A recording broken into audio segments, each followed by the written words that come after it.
Who's actually getting value out of the QSC K8.2 pair? Who should walk away? And does the price make sense for the everyday gig goer?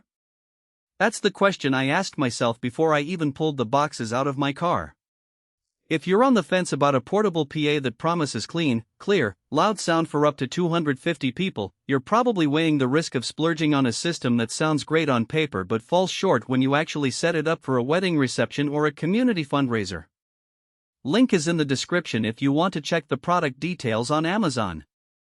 I've spent the last few weeks swapping the K8.2 into 3 different real-world scenarios: a church basement band rehearsal, a backyard birthday party with a DJ set, and a pop-up art opening where the crowd floated between 80 and 150 guests.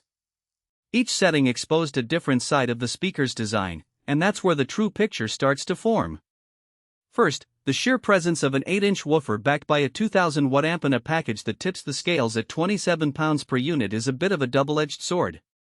On the one hand, the weight gives the cabinet a solid, stable feel once you hook it up, no wobble when you crank the volume to the 120 dB mark.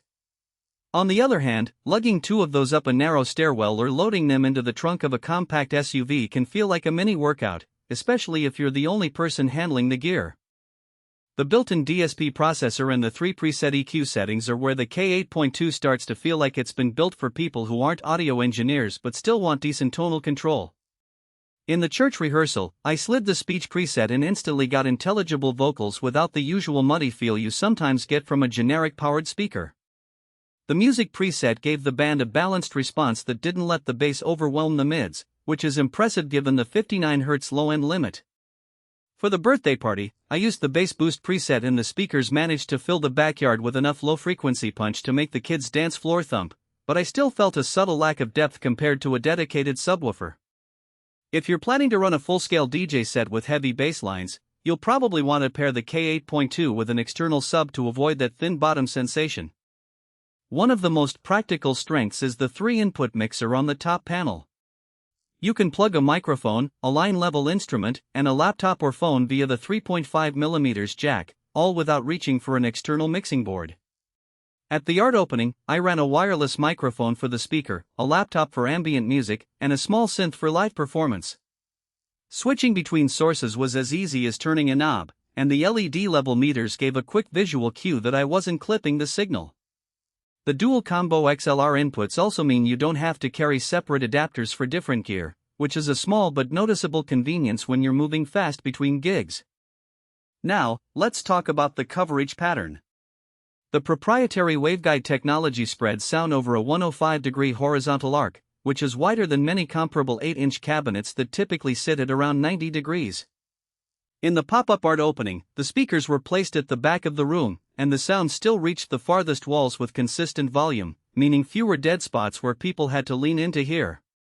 That extra width, however, comes with a trade-off. The vertical dispersion is tighter, so you'll notice a slight drop in volume if you have a very tall ceiling and people are standing on a raised platform. It's not a deal-breaker, but it's something to keep in mind if your venue has multi-level seating. Who should consider buying the QSC K8.2? If you regularly run small to medium-sized events, think house concerts, church services, community theater, or mobile DJ gigs for up to 250 attendees, this pair gives you a reliable, self-contained system that doesn't require you to haul a separate mixer or external power amp. The built-in DSP presets cut down on the time you'd otherwise spend tweaking EQ, which is a huge plus if you're not comfortable writing the tone knobs for each new venue. The robust construction and integrated handles also make the speakers road-ready for the kind of weekly gig schedule many professionals have. On the flip side, the K8.2 isn't the best fit for someone whose primary use case is casual backyard barbecues with a phone playlist, or for a traveling musician who needs ultralight gear that can be slung over a shoulder. The 27-pound weight per cabinet, while giving the unit stability, can become a hassle if you're the only person loading and unloading gear. Additionally, the absence of built-in Bluetooth or Wi-Fi means you'll need a separate transmitter if you want truly wireless playback.